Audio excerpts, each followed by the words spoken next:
The cafe.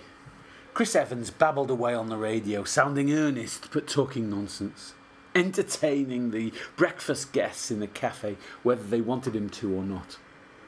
The tables were filled with lone diners enjoying a bacon roll or scrambled egg on toast, and family members wishing they'd left a little later so they didn't have time to kill bickering over a cup of tea while waiting to wave their goodbyes at the nearby bus station.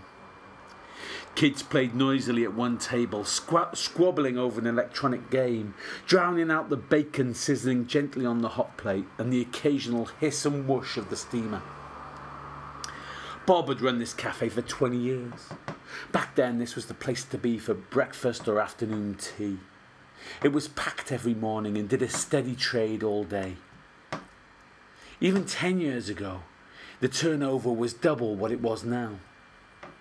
Bob looked at the straggled collection of diners it now attracted. Basically, they were the lowest common denominators.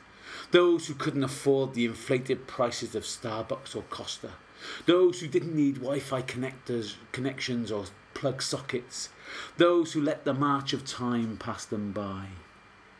The rest had slowly deserted him, walking the extra 50 minutes to the American coffee giant to get exactly the same drinks at double the price.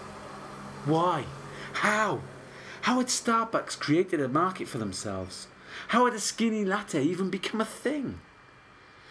When Bob took over the cafe, people used to drink 3 hot drinks, maybe 4. Tea, coffee, frothy coffee, and at a push, hot chocolate.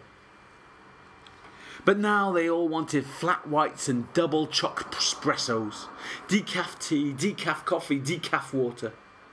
Even the bus drivers, who used to be his best customers, now walked past the cafe looking straight ahead, avoiding eye contact, ashamed by their desertion. Bob sighed and served another cup of milky tea to an old woman with no teeth, who counted out her change to pay for it and always miscounted by 5p. Bob always looked the other way. They wouldn't do that in Costa. This was the human touch, real service, by real people. Not the plastic have a nice day service of the big chains. Bob had never seen the man in the suit before, but he watched him now as he wiped his mouth with his napkin, rubbing away the remnants of the bacon sandwich that he had devoured with enthusiasm.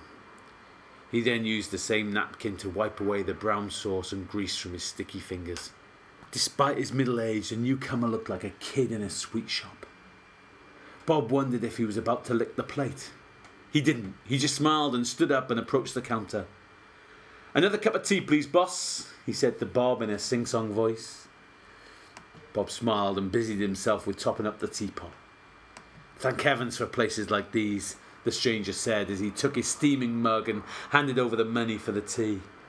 "I don't know how I'd survive if there were only the soulless coffee shops." Only a few words, but words that had Bob smiling all day. Until, that is, he saw the stranger again, obviously back from wherever the bus at the bus station had taken him. But this time he walked straight over to the green enemy and went in. Bob didn't know why, but he felt betrayed, stabbed in the back. Only a few hours ago the stranger had been his ally, but now he was a turncoat. Bob went back to cleaning the grill in the now nearly deserted cafe, grumbling about betrayal and hypocrisy as he did so.